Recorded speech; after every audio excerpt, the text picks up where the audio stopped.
Minuli vikend smo lahko v dvorani Tabor na delu spremljali trenutno prvo zvezdo dvoranskega nogometa na svetu, igralca španskega Interja Ricardinija. Ujeli smo ga pred tekmo, ki jo je njegova ekipa v soboto zvečer odigrala športnim društvom Brezje Maribor. Portugalec, Messi dvoranskega nogometa, ni skoparil s pohvalami na račun mesta ob Dravi. First of all, I want to speak about the city. Everybody are kind with us, they respect us, so for us it's amazing when we come here. Second, say thanks for all people come to the field for support the Maribor, for see our matches, and today I think they want to put this full. And for sure we have a nice, a positive mentality here. We love to play in this field. We play here last year.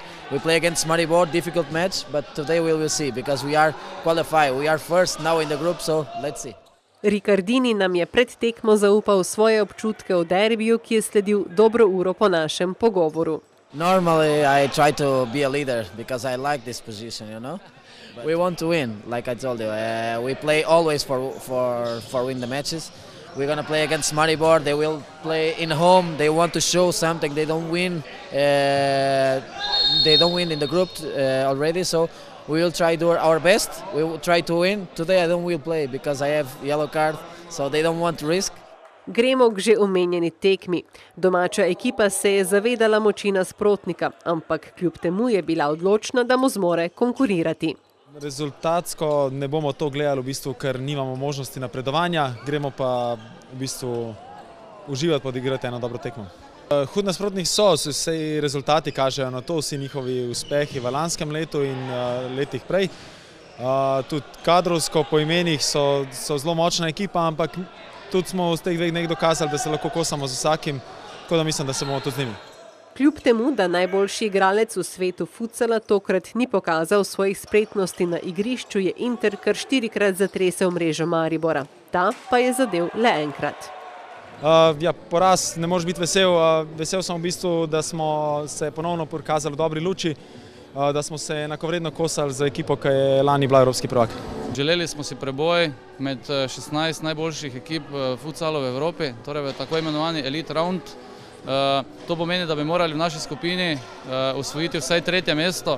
Nažalost nam to ni uspelo in z tega rezultatskega smisla moram povedati, da je seveda prisotno razočaranje. Po tekmi se je sloviti igralec Španije pridružil svoji ekipi na igrišču. Kljub temu, da so zmag že vajeni, pa ni manjkalo samozavesti ob tem, da so ponovno ugnali nasprotnika. If you take a second card, you put me out for the next round, you know. So I don't play for try to be relaxed, don't take yellow card, and I will play next time. Tough game. They press, they defend very good. They use the physical, they have it. They play with the heart for this fans, but I think the best team win. Slovenska futsal liga poteka brez premora skozi vso zimo. Prekinitev bo zgolj v času evropskega prvenstva, ki bo med 30. januarjem in 10. februarjem v Sloveniji.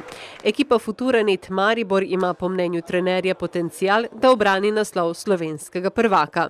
Zdaj pa je na nas in pa predvsem tudi na igralcih, da ta način igre, to energijo, to miselnost in ta pristop prenesemo v prvo slovensko futsal ligo, v pokalno tekmovanje Slovenije in da tam nadaljujemo še bolj uspešno kot zdaj z zbiranjem točk in da potem v končni fazi, takrat, ko bo šlo za tiste glavne tekme, to pa je spomladi, ko bo play-off tekmovanje oziroma boj za najvišja mesta, da bomo takrat pravi in res konkurenčni najboljšim slovenskim ekipam. Napak si po mnenju trenerja kasneje več ne smejo dovoliti. Če so v tej fazi tekmovanja ligaškega še možni določeni popravki ali pa bomo rekel, če zgubiš kakšno tekmo, še ni zaradi tega konec sveta, tam pa seveda popravkov ni več in ekipa takšna kot je naša, sestavljena manj kot 2 meseca skupaj, cilja na to, da se bodo takrat uigrala in da bomo takrat konkurenčni za najvišja mesta. Ekipo Šode Brezje bomo lahko na parketu videli že prihodnji teden, ko bodo v prvi slovenski futsal ligi v gosteh igrali proti Sevnici. Verjamemo in upamo pa, da bodo naslednjič Ricardiniju in soigralcem še dostojnejši tekmec.